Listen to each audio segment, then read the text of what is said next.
Welcome everyone to the Recovery After Disaster, the Family Financial Toolkit, What Do I Do Now? Training. This is the second webinar in a series of 5.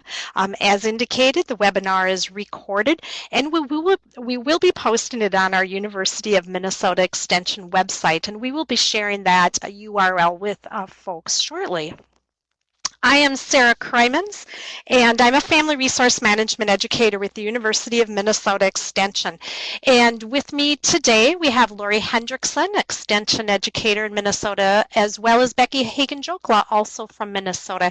And we do have several folks who will be joining us through taped interviews or taped presentations. And we do have one live guest from North Dakota. Lori Sharmer will be joining us as well. The National Climatic Data Center is the nation's scorekeeper in terms of addressing severe weather climate events in their historical perspective. This map depicts the number of billion-dollar weather climate disasters from 1980 to 2011. And as you can see, there's no shortage of weather or climate disasters. And that means that there are a lot of disaster survivors who are trying to figure out how to recover financially. In 2012, there were 11 weather and climate disaster events with losses exceeding $1 billion each across the nation. These 11 disaster events cumulatively caused over $110 billion in damage and 377 deaths. This made 2012 the second costliest year on record. The 2012 events included 7 severe weather tornado events, 2 tropical storm or hurricane events, and the year-long drought and associated wildfires. To assist professionals to help families with their financial recovery, the University of Minnesota Extension is providing this series of 5 webinars. As you can see on the screen, the topics of the 5 webinars are listed. So today on Where to Start, we are going to be looking at becoming familiar with the Recovery After Disaster, the Family Financial Toolkit. We will be identifying resources to assist disaster survivors plan to respond in those first hours and days following a disaster. We will be looking at steps to assist disaster survivors in assessing how and when to return to their home. We will be talking extensively about the importance of recording damage and loss, and we'll be looking at resources that are available to help survivors do that, and we'll also be talking about replacing those important papers. So before we get started, there are some resources we would like to call your attention to. And so Lori is pulling in some share pods here for us. And in the first one, you see Recovery After Disaster, the Family Financial Toolkit. And that is the direct link to the Disaster Toolkit if you have not accessed that already. So if you want to go ahead and access that, you simply click your cursor on the Recovery After Disaster Family Financial Toolkit link there, and that'll take you to it. We will also be putting that URL in the chat box in a little while. The second item there is the AFCPE CEU verification form. And if you are an accredited financial counselor or have another designation through AFCPE, the Association for Financial Counseling and Planning Education, you can go ahead and click right on that link, and that verification form will be there so you can go there and request CEUs. We will also be providing that link at the end of the webinar. Now, I saw someone had raised their hand, and yes, please put any questions that you have in the chat box. The next thing in that top share pod is the Toolkit webinar evaluation. And we're providing this webinar free of charge. And so the one thing that we ask in exchange for participating in this free webinar is that you complete an evaluation. And so we will again be providing this URL at the end of the webinar. We also have some downloads available, and you will see in the bottom SharePod that Lori brought into the screen here. The first is a PDF of the slides for the PowerPoint. So if you are interested in those, just go ahead and take your cursor, click right on I think it's revised Web 2, and it's got the date there in a PDF, and so you can have access to the PDF slides of the webinar today. And then lastly, we have a link for a certificate of participation or certificate of attendance. So if you are in need of that, go ahead and click there, and we will again be providing that at the end of the webinar as well. Now, we strongly encourage everyone to be active participants in today's webinar by asking questions and sharing any thoughts or comments in the chat box. Our colleague, Mary Jo Katras, is helping us monitor the chat box, and we'll do our best to respond to items throughout the webinar. And if we're unable to get to all of the comments, we'll do our best to share responses following the webinar. So that's our housekeeping items. Now we'd like to take a little bit of time to get to know who is on the webinar. So we have just a few polls here. So the first one is, as a professional, which disasters have you worked or have you been involved with? Go ahead, you can click all that apply. So flood, earthquake, tornado, hurricane, wildfire. If you have other, go ahead and let us know what that other is in the chat box.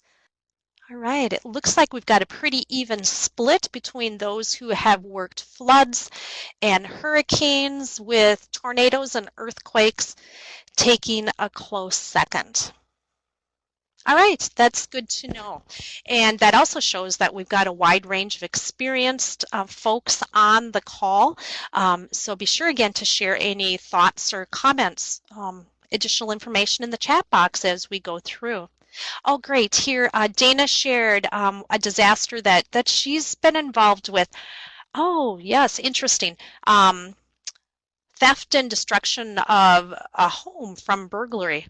And snow blizzards, yes, that is a huge one. And if you were watching the slides that we had at the beginning, we definitely had some photos of those as well. Our next poll is, what type of organization do you represent in disaster recovery? Education, a governmental agency, volunteer organizations, or other? And again, if you indicate other, put that in the chat box as well. Yep, it looks like the vast majority of folks are representing governmental agencies, but quite a few folks from volunteer organizations as well. Some of our others include financial institutions, nonprofit helpline, United Way. Yep, great. Thank you so much.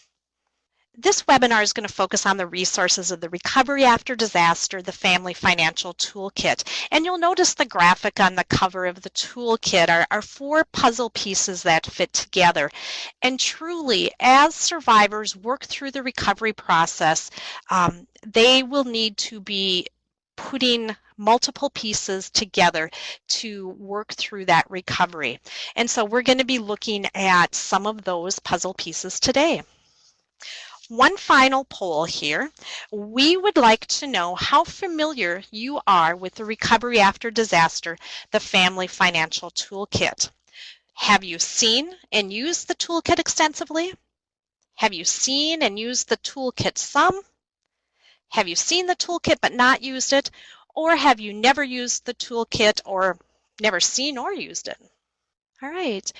Well, the majority of folks have seen the toolkit but not used it, and about a third, just over a third, have never seen it or used it.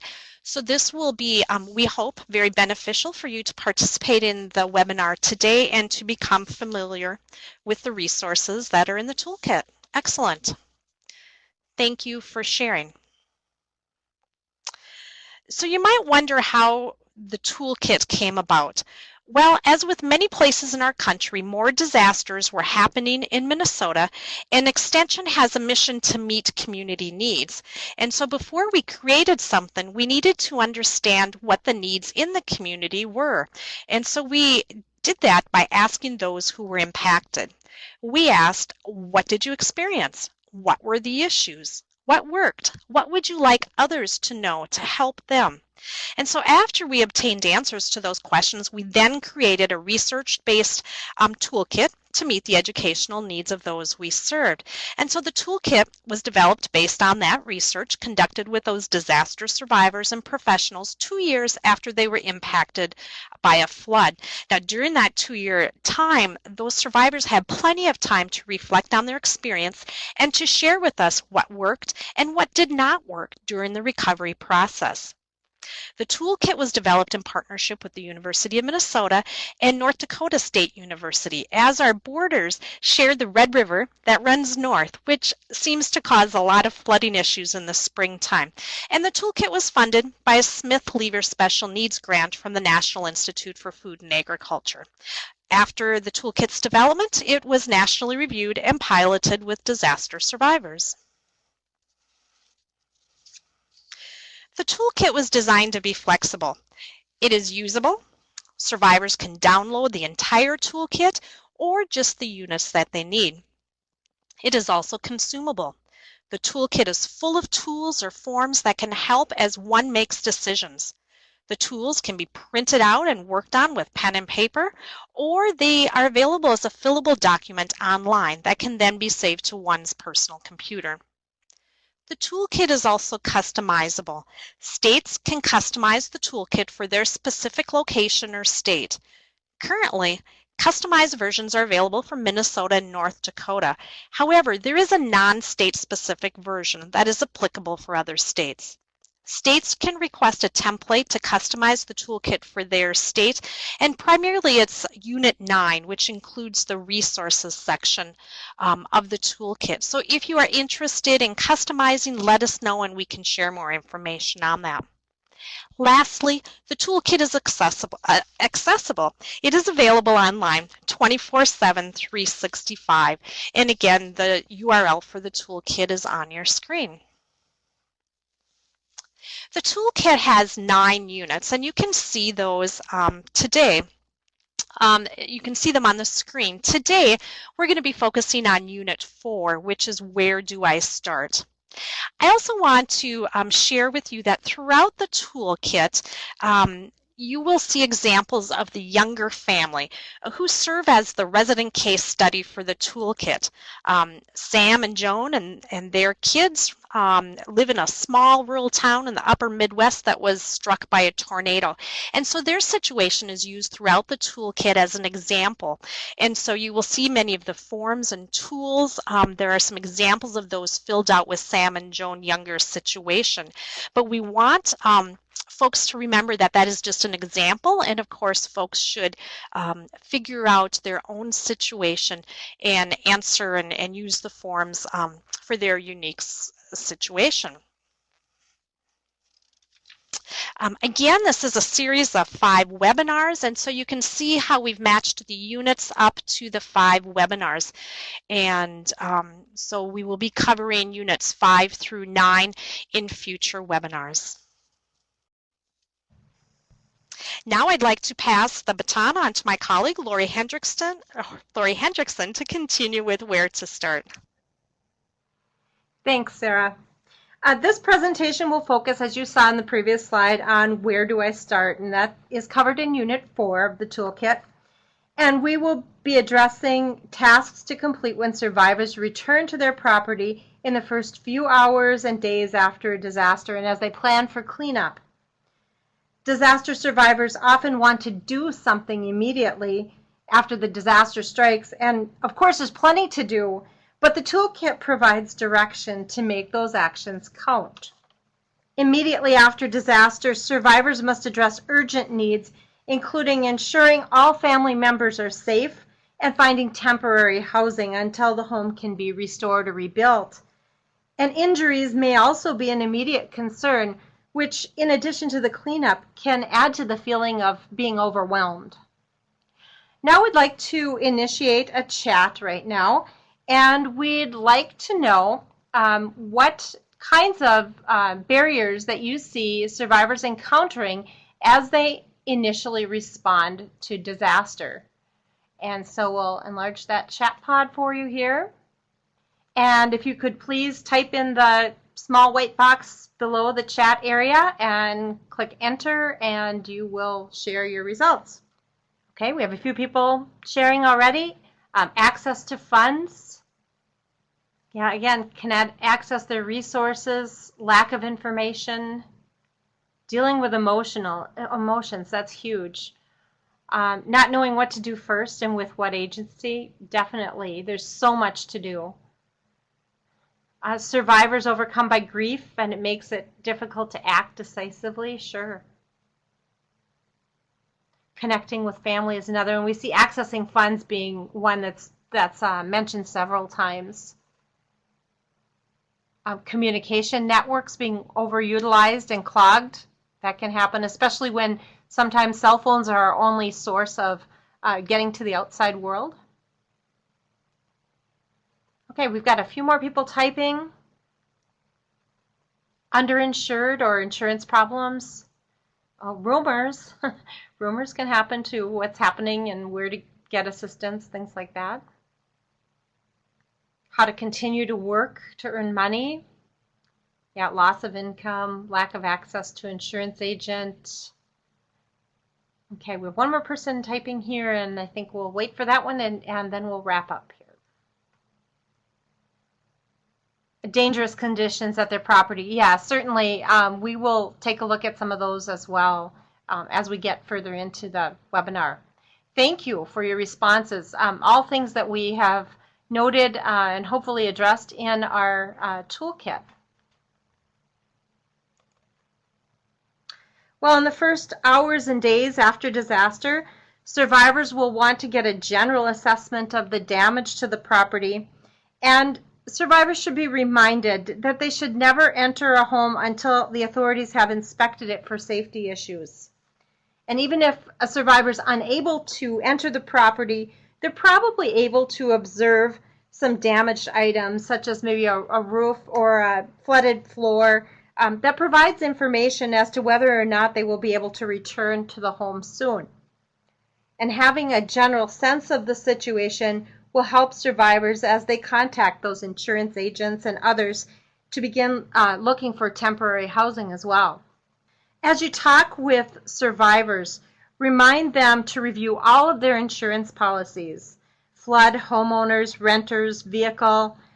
They should be notifying the insurance agent of the disaster and damage and reporting the loss, even if they doubt that it will be covered. They should tell the insurance agent how to best contact them for claim service and ask if the policy covers temporary housing or living expenses. And if they don't have a copy of the insurance policy, remind them to request a copy of that policy. They want to make sure and verify their coverage. Both homeowners and renters insurance may include some coverage for temporary housing or living expenses associated with the disaster, so they will want to make sure that they review the policies for that. Also, a disability benefit may be available if an injury has occurred, particularly if an individual carries disability insurance through their employer.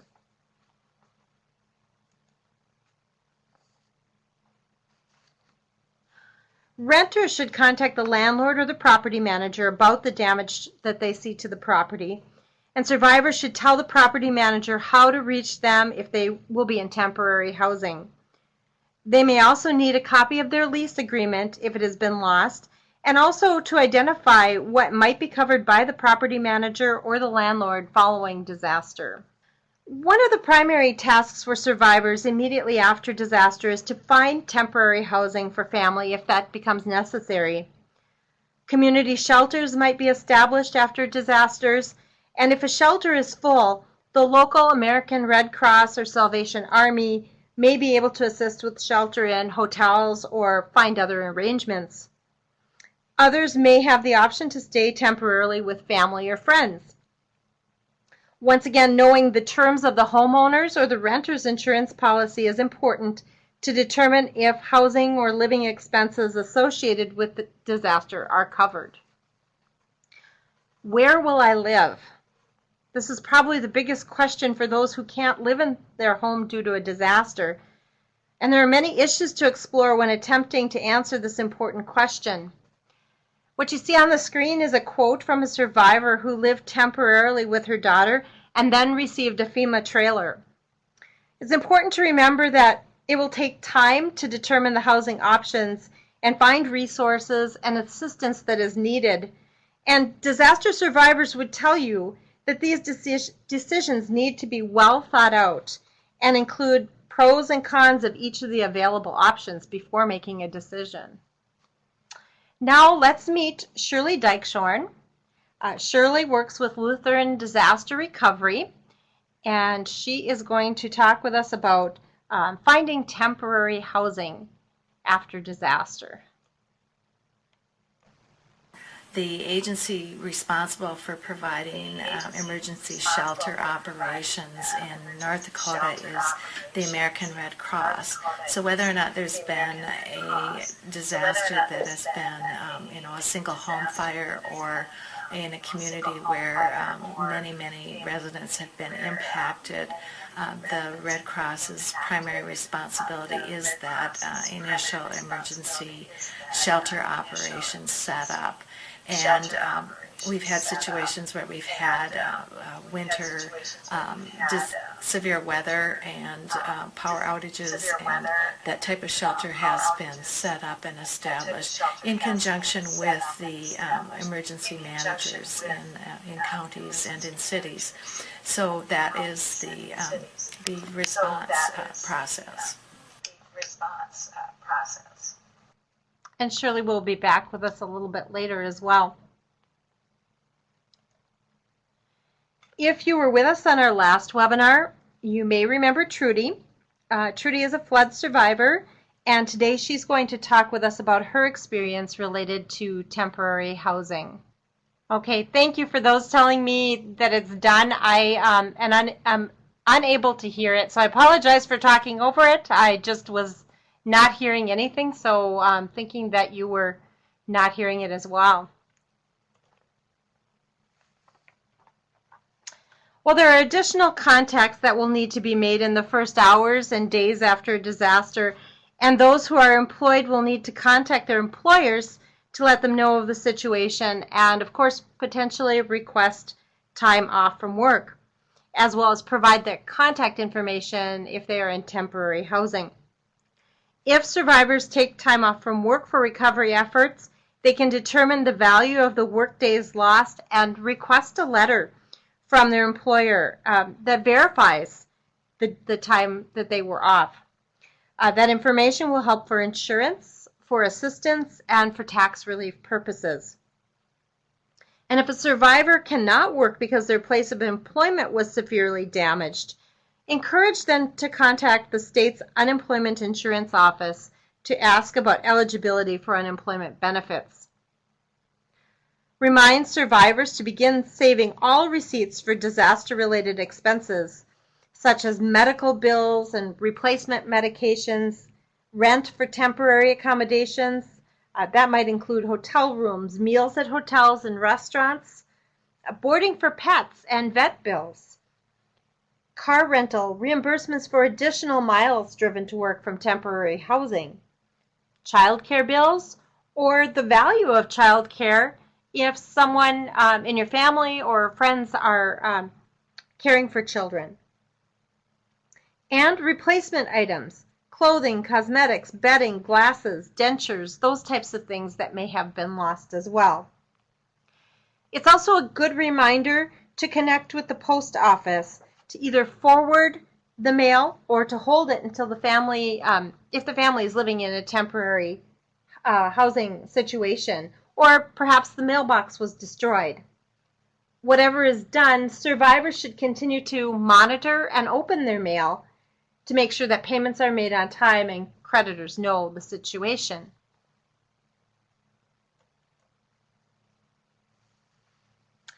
It doesn't matter if a survivor owns or rents their home. Regardless, they will need permission to go back into the house or rental unit because of possible hazards caused by the disaster. And it's important that survivors not assume that they can enter the building at any time. Please remind them not to enter the buildings until authorities have deemed it safe to do so. Authorities might post different colored signs on buildings to show their status. Red would mean uninhabitable, yellow, uninhabitable but enterable, and green meaning safe. When authorities have determined it's safe to enter the property, a damage assessment can be done.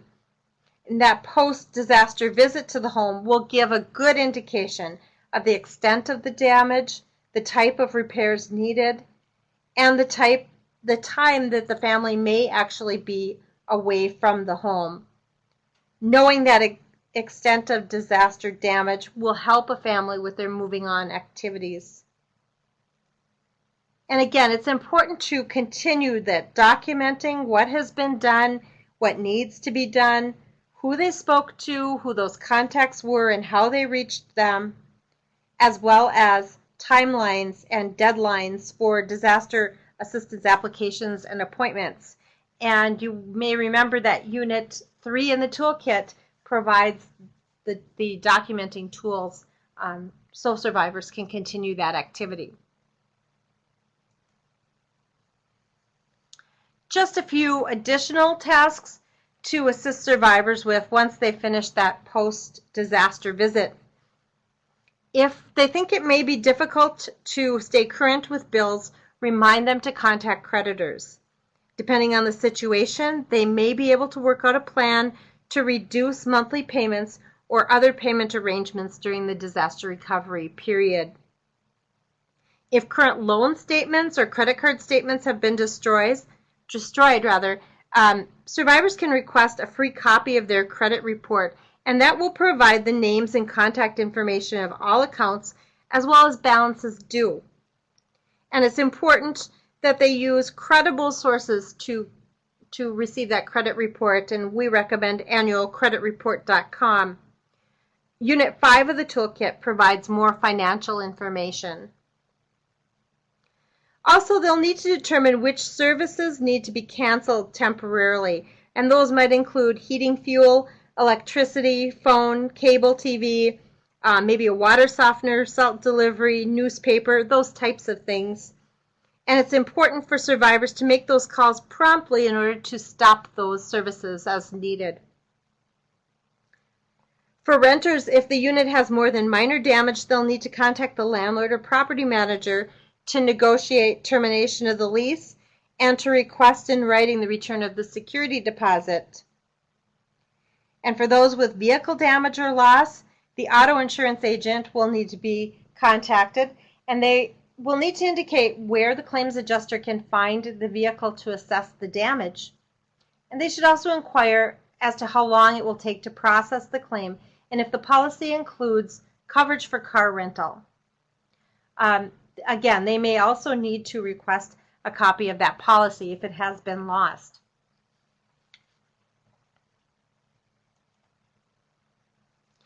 And before beginning cleanup of a damaged home, survivors need to consider the financial implications. It's very tempting to immediately start cleaning and making order out of the destruction. However, before beginning, it's important for survivors to complete some pre-cleanup tasks. And that would be taking photos or video footage of the damage, and that'll support the written documentation of the loss. If a camera has been lost or destroyed in the disaster, a disposable camera will do, or a cell phone camera will work too. And damage to all household items, no matter how small, need to be documented. It's very difficult to remember the damage once the cleanup and the repairs have begun, so get it taken care of right away.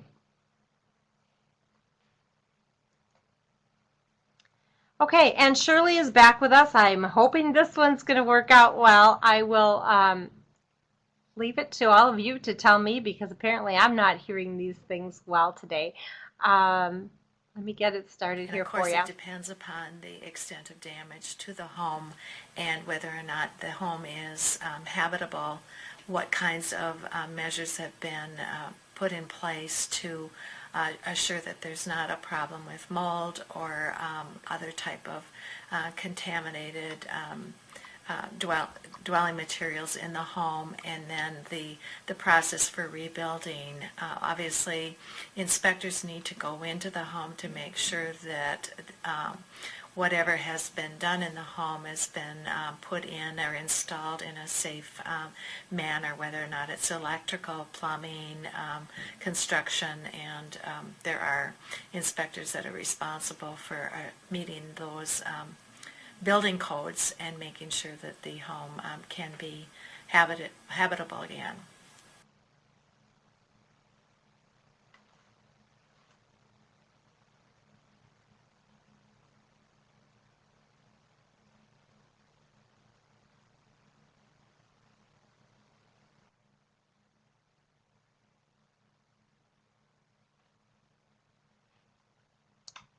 Okay. And some of you are guessing as what might have caused this, and I would say yes, I would think that the internet connection is part of it. We are all, as presenters, on a hardwire. However, we do have quite a number of people on, and that reduces the bandwidth available, so that might contribute as well. Okay, at this time I'm going to pass this off to Becky to discuss documenting.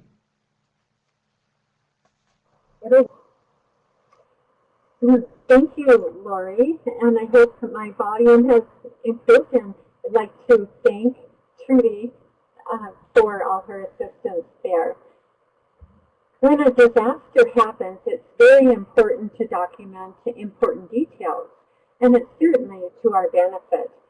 And many have found it helpful to use the tools in the toolkit to help them record what has happened and to have a record, therefore. Here we have a quote from a survivor, and you can see that it highlights the importance of tracking and detailing so that there possibly might be more reimbursed. And that includes reimbursements from insurance, taxes, and Becky, I'm sorry. This is Sarah. yes. People are indicating that they are having a very tough time hearing you because of it's very muffled. So if you don't mind, I think I'll go ahead and do the narration for your scripts, if that's okay. Okay, go ahead. Sure. All right, great. Okay, so when disaster happens, it's very important to document the important details.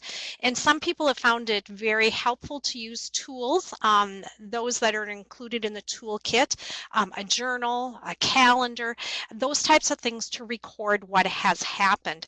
And it's also essential to know where your records are. So identify a space to keep your records, whether it's in an accordion folder or a tub or wherever. But definitely, the more accurate and detailed your records, the more expenses you track, the more money you will be reimbursed. And each disaster is unique and individual, and so it really depends upon if you will receive reimbursement through insurance, taxes, or assistance, other forms of assistance that might be available. So this is an example of a tool that is included in the toolkit to document loss and damaged property. And so this can assist survivors when recording damage. The household inventory, if folks had a household inventory developed prior to the disaster, that would definitely make this much easier to do. But we have seen and heard of survivors who provide a clipboard to folks as they are cleaning out their home after disaster, and they are recording information as things are sorted or thrown. And so you would need to have written documentation of the manufacturer, the model, serial number, all of those types of things, including, and these are some of the columns that can be filled in later, the value of it when it was new, and if it has the approximate value right before the disaster, and those types of things. So we would want folks to document those types of things. Now the next slide here is an example of the younger family, and they had filled out information on their toaster and towels and all of that. So you can see in this example how they would have filled out their form. Now this quote from a survivor talked about how he was able to use his documentation. And you can see his advice: document, document, document. And we have heard from disaster survivors early on that I don't have insurance, I don't need to document. And yet you can see in this quote that documenting for tax purposes was very important. And so encouraging survivors to take the time and document as they are cleaning things out is going to be so much easier than having to think back and try to make that list afterwards. Now we are going to hear from Barb about documenting and the importance of that. We got one of those plastic boxes with a snap lid, and we just kept everything from the tornado in that box. It was so much easier to have everything in one place. You know, you don't want to just lay it down and I'll come back to it later. Just start from the get-go and use a container or something like that. So anyway, inside we listed everything to eventually find the price of it. When we went outside, we took the camera, and there were some things that we thought, well, maybe the insurance company, you know, won't believe us that we had, you know, grills.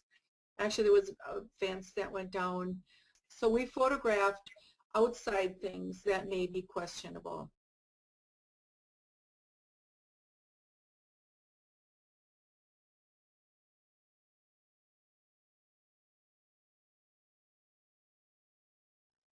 Thank you, Barb. And Susan, I agree with your comment that you are what you receipt, right? So saving those sorts of things is very important. We are going to have a chat now, and we would like you to share what are the barriers or challenges survivors may encounter when documenting damage or loss. So please share some of those barriers or challenges that survivors may encounter when documenting damage and loss.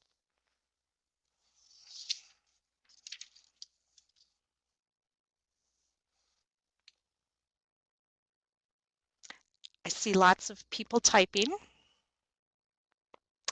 Oh, definitely lack of access to residents. It's hard to document damage and loss if you can't get in there. They did not document items before loss, and the items are gone now. Oh, definitely the additional stress. It might not be on the property anymore. Oh, so very true. It blew away or it floated away. You know, and in a perfect world, we would have a household inventory done ahead of time, but many of us don't have that. Original cost versus replacement cost. Yep. Those original records were lost in the flood. So trying to figure out where we can keep those backup files, whether they're in the cloud or having someone else hold a copy of our household inventory as well. Know where to store documentation because of the temporary housing situation, definitely. Hadn't documented losses a property before. Yeah, and so the question about when can folks get back into the area to document that, no backup documents. Very good, John. At a minimum, take photos of every room of the house, then begin documenting those items on paper or electronically. And good words of advice to start doing that before we need it. So definitely there are a lot of challenges and barriers to trying to document that damage and loss in this very stressful time. Thank you for sharing. We will pull this one away. And we're going to have another chat. So we've looked at the barriers and challenges. Now what do you see as some of the strategies to encourage disaster survivors to document the damage and the loss? How can we encourage that behavior that we know can be very valuable for folks?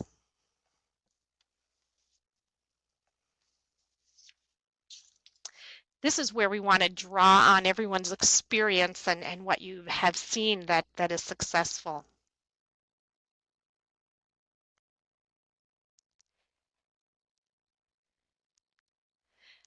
Pre-disaster education, definitely by encouraging folks to do that household inventory ahead of time, providing this tool. Doing it one room at a time. Pam, I like that suggestion because trying to document damage and loss for an entire household can be extremely overwhelming for folks. And so if they set those goals at one room at a time, or maybe even recruiting family and friends and volunteers and assigning rooms and breaking it up that way as well. Putting photos and inventory on a portable disk. Great, great. Having survivors share those stories, the more personal the story, the more likely people are going to pay attention, definitely. Storing documentation off-site, staying in contact with the insurance company and update with changes, definitely very good ideas. John is saying take photos, all very good ideas, right? Unfortunately, insurance will pay, whoops. All right, okay.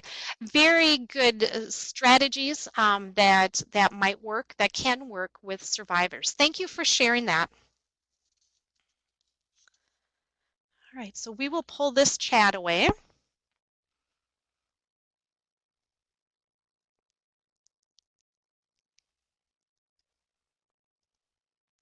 And now I'd like to introduce our colleague from North Dakota, Lori Sharmer, who is going to share with us about a disaster recovery phone app North Dakota developed. Lori.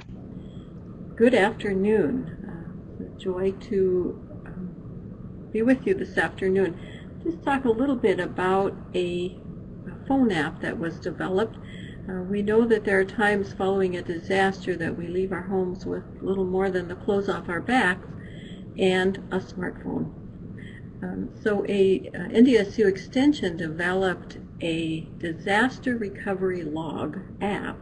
Can be downloaded from Google Play Store or from the NDSU extension website.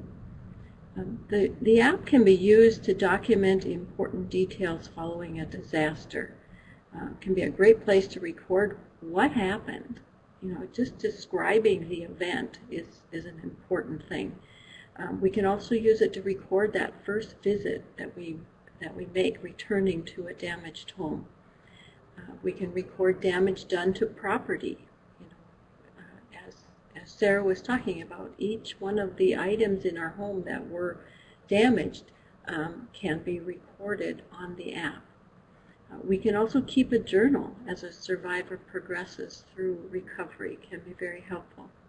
The app allows for 3 types of or ways of documenting our details. The app can use the smartphone's camera to record images, and then it stores them for later retrieval. A survivor can also type in descriptions of damage. So we have a text version of the documentation.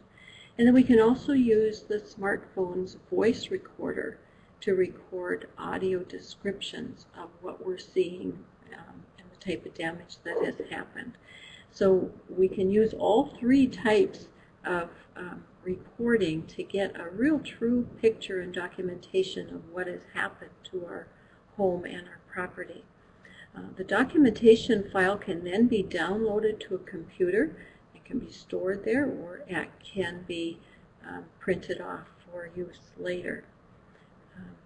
The app also includes quite a bit of disaster recovery information, resources that have been provided through NDSU and through the Eden Network and also through FEMA. So if we have a cell phone, we have access to information and resources that we may need in a recovery. The app was developed by NDSU Extension in partnership with MyRed Industries. And it has been used in many areas across the country during disasters. So we hope that you can share it with others, and they may also find it useful as they are documenting. And I will pass this back on to Sarah. Thanks, Sarah. Thank you, Lori. I appreciate you sharing about the Disaster Recovery Phone app, and this is one more tool that folks might be able to use as they are documenting damage and loss. And we have heard of folks who have used this app as a preventative type of preparation tool as well. So it can be used on both sides of a disaster. So thank you for joining us, Lori, today and sharing. Now we have another quote here from an individual who documented a lot of damage and loss. And again, they were able to use that on their taxes. And as I mentioned earlier, we have sometimes heard from disaster survivors that I didn't have insurance, there's nowhere I can submit it to, but we want to remind them that they may be able to use this documentation for their taxes, so it is well worth the time and effort. So after a disaster, important papers may be destroyed, lost, or damaged. And we're going to quickly take a look at how one might go about replacing important papers. But before we do that, we have one more quote. And so I'm going to read this one. So we were supposed to come up with all the records. And where are the records? Well, right, and the records are all damn gone. Just dealing with the insurance companies and SBA, and everybody wants something different. It would be different if they all wanted the same thing, but they don't. So in this quote, we can definitely hear the survivor's frustration. Their records were gone, they needed to replace them, and everywhere they turned for assistance, they requested something different. And so definitely there's going to be challenges and frustration along the way. And so keeping copies of things that are submitted as well is a good idea. So let's take a look at how folks might go ahead and replace important papers. So birth and death certificates. There is a website on the screen, both for U.S. and abroad, and so you don't need to go to the county where one was born or where one had died to get that. So there is a central website, and these are all listed in the toolkit. Citizenship and naturalization papers. Also, there is a website and a special form that needs to be completed to get new copies of those. Credit cards. Now again, if we lived in that perfect world, we all would have photocopied everything that goes in our wallet or our purse, and we would have had photocopies of the front and back of all of our credit cards, and we would have stored that in a very safe place, but not always the case. So the toolkit does provide 800 numbers for all of the major credit cards, so folks can contact them and get replacement credit cards. Now in the case of a tornado or a flood, if that credit card blew away in the wind or the storm or floated away, we're probably going to want to get those things canceled and new cards issued so those aren't used again. Driver's license or state ID cards, we use those every time we turn around for a variety of purposes. And so the 4dmv.com is the place where folks can go and get replacement driver's license or state ID cards. Income tax returns. Right, so needing those to submit for assistance is very important, and so folks need a Form 4506 to request those replacement income tax return forms. And we have heard over and over from survivors where they have gotten documentation such as a tax return form, they had to submit it with documentation to receive assistance, and then unfortunately sometimes their paperwork gets lost. And so again, encouraging folks, when you submit paperwork places, make sure you make a copy. And granted, copy machines are not easily found in disaster recovery, but it's probably well worth the effort. So if paperwork gets misplaced or you need that tax return or other documentation for other purposes, you would have that and not have to start from scratch again. Getting copies of those insurance policies is very important as well, so folks can determine what is covered and what is not. And so their local insurance agent or company is the place to go to get those. Marriage certificates and divorce records, in that case you need to go to the county where they were issued. Oftentimes we need those military discharge papers, and so you can see on the screen the list of locations where military folks can go to get assistance replacing those papers. Mortgage papers. So contacting that lending institution is the place to start to get those mortgage papers.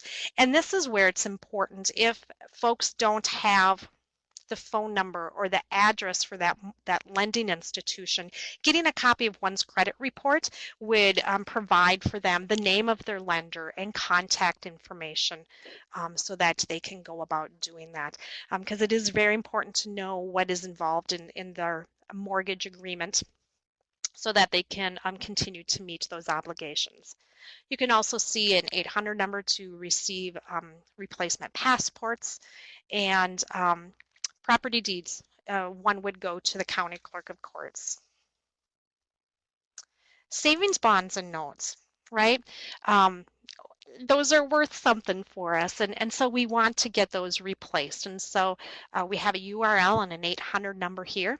Oftentimes we encourage folks to save their important documents in a safety deposit box at the local financial institution, which is a great idea, but we have heard from survivors who encountered a flood. In one instance, the bank was underwater and everything in the safe deposit boxes were wet and damaged as well. So we do the best that we can in keeping our important documents safe, but sometimes that's not good enough and we still need to get things replaced. The social security number or the card, getting that replaced as well is very important. Vehicle titles. So again, going to the 4dmv.com will help us with that. And to get copies of the will, contacting the attorney who prepared the will if those originals were damaged. Now, if your disaster is a federally declared disaster by the president, survivors may be able to deduct loss or partial loss of the home, household goods, and motor vehicles on their individual federal tax return form. And so to make claim losses, they'll need to, again, list everything owned and lost, determine the original cost or the adjusted basis. They'll have to determine the fair market value, what it could have been sold for just before the disaster, and then determining the present value after the disaster. And of course, one needs to take into account insurance or other reimbursement received or expected to receive when they are including damage and loss on their taxes. And we really encourage folks to consult their tax professionals as they are working through this so that they are sure they include everything that they can. Our survivor, Barb, is going to share a few thoughts on documenting for taxes.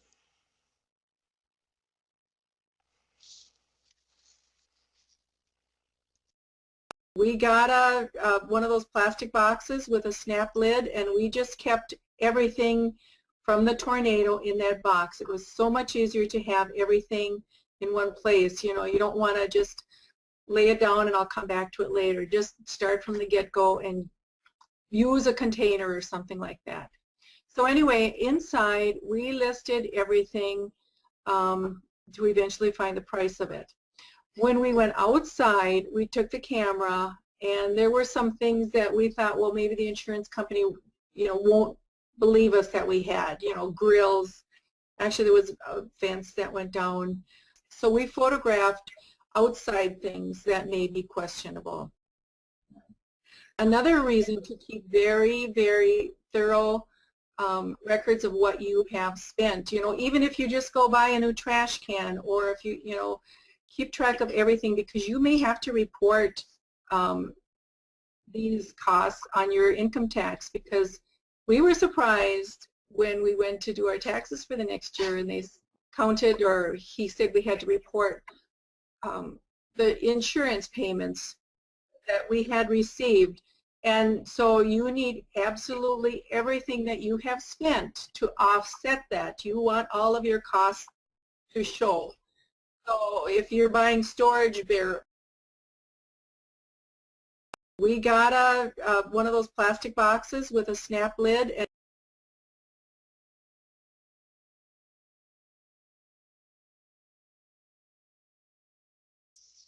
All right, so Barb is suggesting finding a place to keep all of your documentation, using photographs, and so one can get organized. John has mentioned in the chat box here to put important documents in a Ziploc plastic freezer bag, then put the package in your safe or filing cabinet. Definitely good ideas, and if a tornado doesn't take that away, it should work if we can keep it safe from moisture. All right. Our philosophy in Extension is to provide tools for people to make their own best decisions. And you will see that the toolkit is named the Family Financial Toolkit. So it is full of tools and worksheets to help families consider many perspectives of their situation and then in turn make their own best decisions. And the toolkit is designed to help people be and feel empowered as they are stressed to make many important decisions after a disaster. We are going to try to listen to an audio for a few quotes from survivors about the importance of making informed decisions. Remain under control. Don't go through that panic mode, because there's so many people that panic. And they have every right to do so. But take a deep breath and do the best that your heart is telling you to do.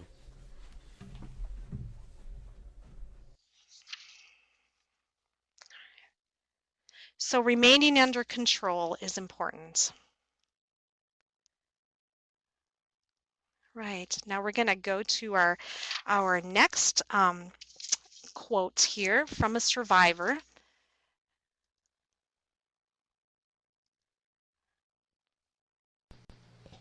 Make your own decisions and don't let anyone tell you what you have to do, and go from there. And this one is make your own decisions and don't let anyone tell you what you have to do, and go from there. And so during the recovery process, so many people are there to help, and that is great. But we also want to empower survivors to make their own decisions and to make the best decisions for their situation. All right, now we have one final quote from a survivor who describes how care must be taken when making decisions, because these decisions definitely have long-lasting impact on one's future.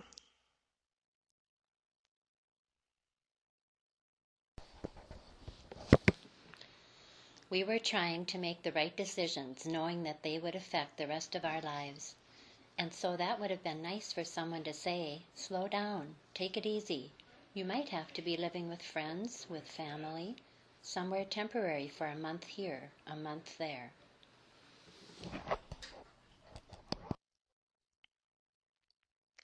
So recognizing again that those decisions can have long-lasting impact, so one needs to take care as they are making those decisions. Now we would like to do another chat, and so we would ask that you share any questions, comments, or ideas related to assisting disaster survivors as they begin their recovery. So we want to take this opportunity for folks to share.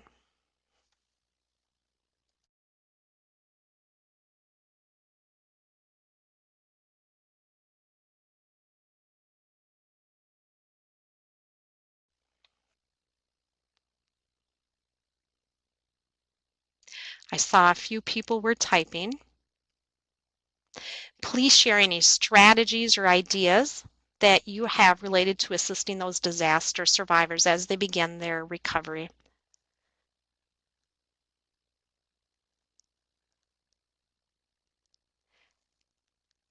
Molly asks, would this toolkit be available at a central location after disaster? That would be invaluable. Definitely. It would be great to provide the toolkit.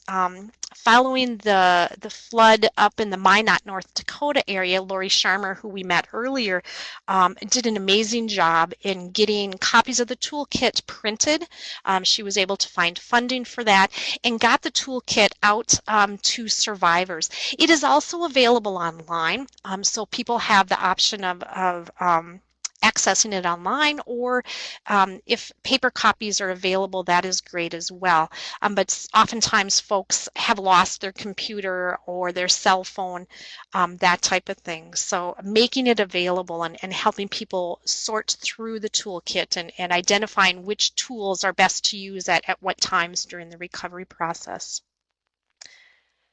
Oh, David shares that remember that recovery begins with you and that it takes a lot of time and energy, but it will pay off. Catherine says it sounds as if assisting them with not panicking, but rather making a plan is very helpful. Yep, having that plan of action, one step at a time, one goal at a time is very important. Betsy liked the idea of taking one step at a time to avoid being overwhelmed. Dana says they have a hard time asking for help and want them to feel comfortable asking for help.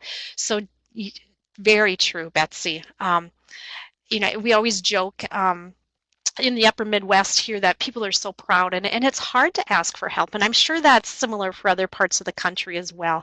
So we oftentimes encourage folks to think of the assistance that is available as a hand up, not a handout. And there have been times, most likely in people's lives, where they have provided assistance to others.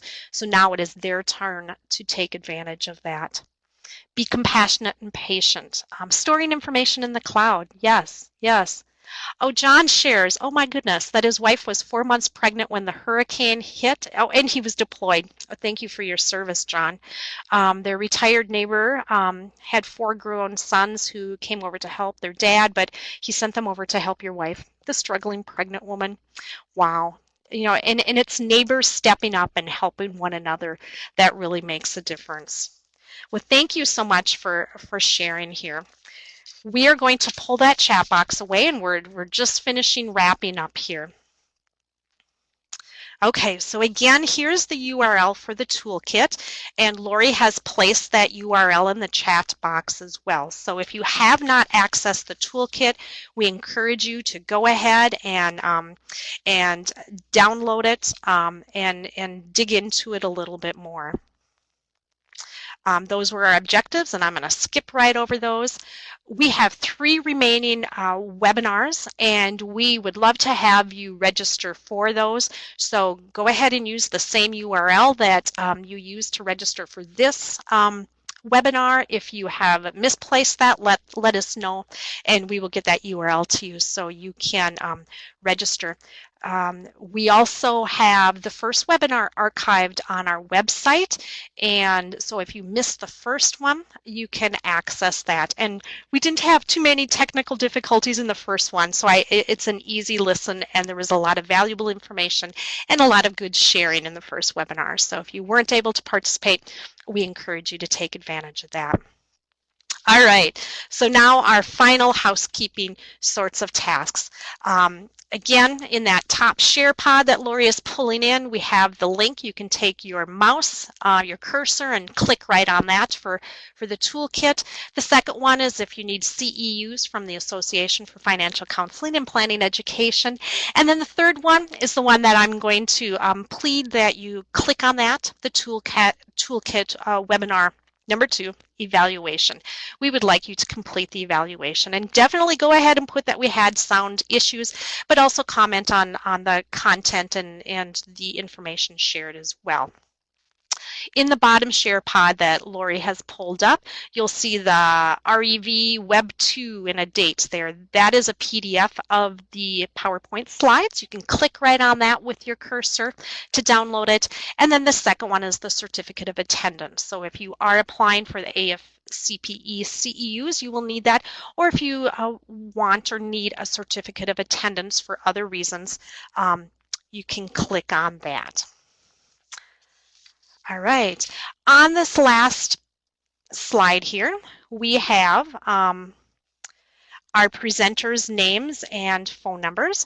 So if you want to get a hold of myself or Becky or Lori, please send us an email, and we will be very responsive to any questions or concerns, or we welcome additional information that you might have. So we would like to thank everyone for joining us on this webinar, and we hope you will be joining us for the third one, which will be held in January. Thank you so much.